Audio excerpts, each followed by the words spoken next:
जबकि जब भगवान भाई थे यहाँ पर 1200 रुपये देना, 50 रुपया के बदले 1200 रुपये दूंगी आएगी। क्यों? क्योंकि वह सारे पीछे तो बचा लेंगे, और एक दिन टांग टूट गई कि मैं दिक्कत होगी, टूट चूक होगी, तो वह चीज भी देनी पड़ेगी। और फिर आप सोचो अपने ऊपर तो खर्च करा, आज से अपने ऊपर खर्च करा क्या मैं? हमने रेस्टोरेंट में जाके मैं कदे कोई महंगा खाना नहीं खाया, कदे दारू नहीं पी, कदे कोई महंगाई सा शौक नहीं रखा, कदे गहने नहीं गड़वाए। अरे अपने ऊपर अपनी सुविधा खातिर, अरे ईब जब बुढ़ापा पेंशन भी मिला है उसमें तो 100 रुपये आए हैं तुअर में, जो 400 रुपये महीने के खर्च भी कर दिए, तो अपने ऊपर तो खर्च कराना।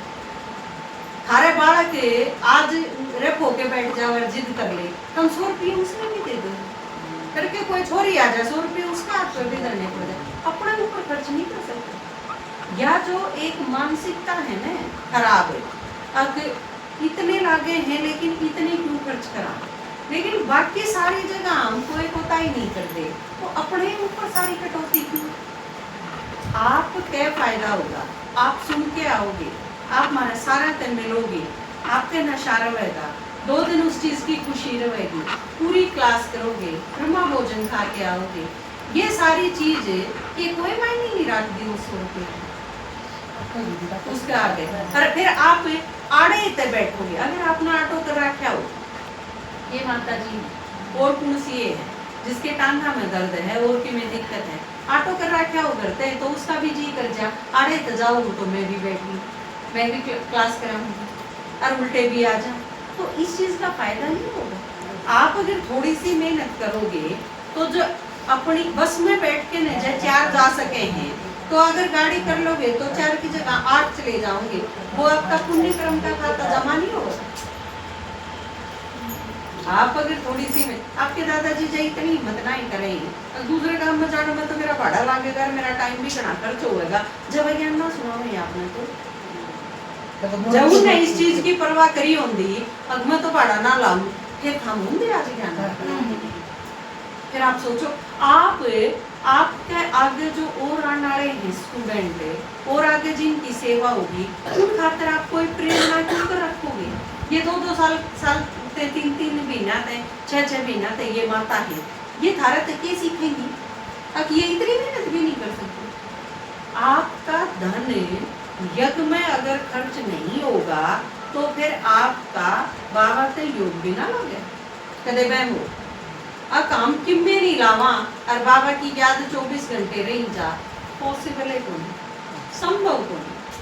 आपका शरीर लागेगा, आपका धन लागेगा, जब आपका मन लागेगा। ज्ञान में, यज्ञ में, बाबा में जो यह चीज का मैंने कल की मुरली में कहा, याद की सब्जेक्ट सब डिफिकल्ट है, क्या थे देखने में तो सब आसान लागे हो, पड़ा भी भगवान ने याद करी जाओ, इसमें मुश्किल के है। क्यों मुश्किल है? क्योंकि बाकी सारी चीज लाग लेंगी ना, जब याद आनी शुरू होगी। हर अपना पति क्यों याद रहे 24 घंटे, अपने बालक क्यों याद रहे? क्योंकि हम 24 घंटे लागे रहो, सब के मुन खातर सांस लागे रहो, जात उनकी याद रहे, हम सांस भगवान का ला दो, क्यों नहीं 24 घंटे याद रहेगा? करके तो देखो। और बल्कि अपना ऑटो हो, हम 1 घंटा पहले चले जाओगे तो थोड़ी बहुत सेवा नहीं करवाओगे, भोग बनवाओगे, सफाई करवाओगे, क्या हाथ लाओगे, उससे तारा शरीर हेल्दी होगा। यूं ही बैठे बैठे को नहीं होगा, तारा जो दाने को नहीं, गेहूं को नहीं, तो हम गेहूं बो दोगे गड़े नहीं हो जाएंगे।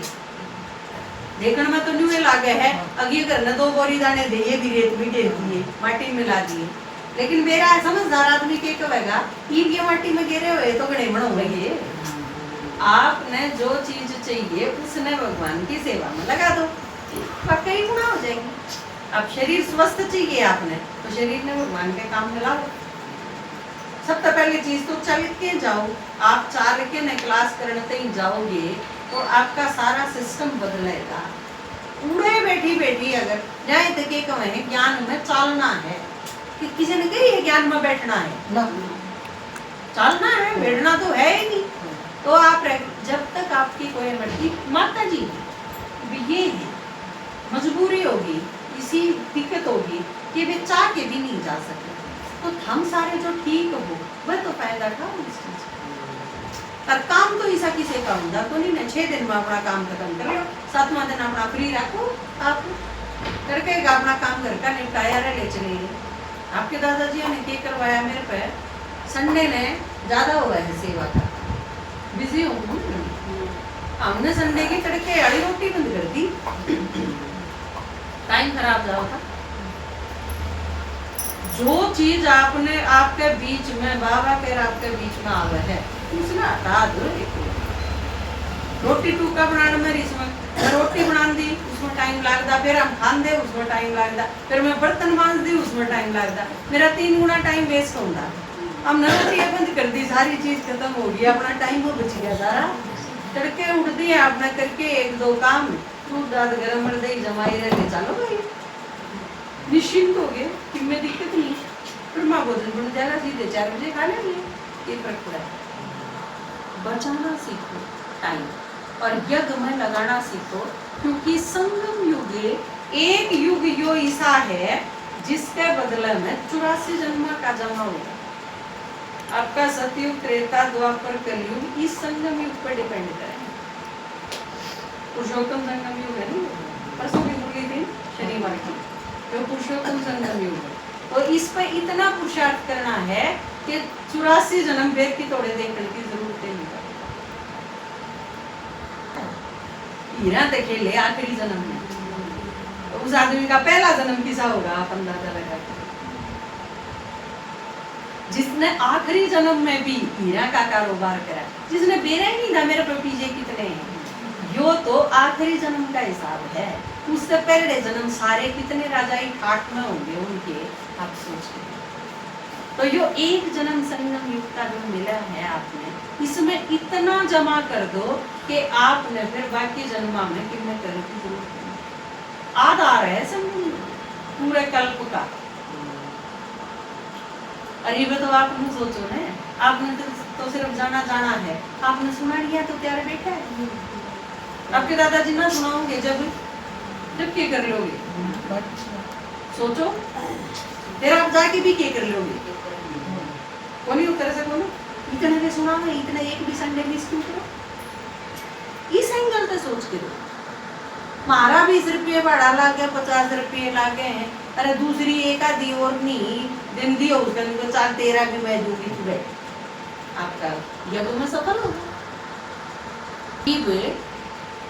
बुजुर्गा की दाल सोचना शुरू करो, बालका की दाल नहीं। जो बचपना मेरे मेरे को इतने लागे, जब आप इकट्ठे होकर संगठन में कोई चीज करोगे तो आप सारे सहयोग करेंगे तो सफल हो जाता है बच्चे, एक तो नहीं होगा।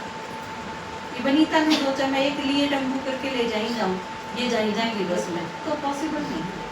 आप सारे के साथ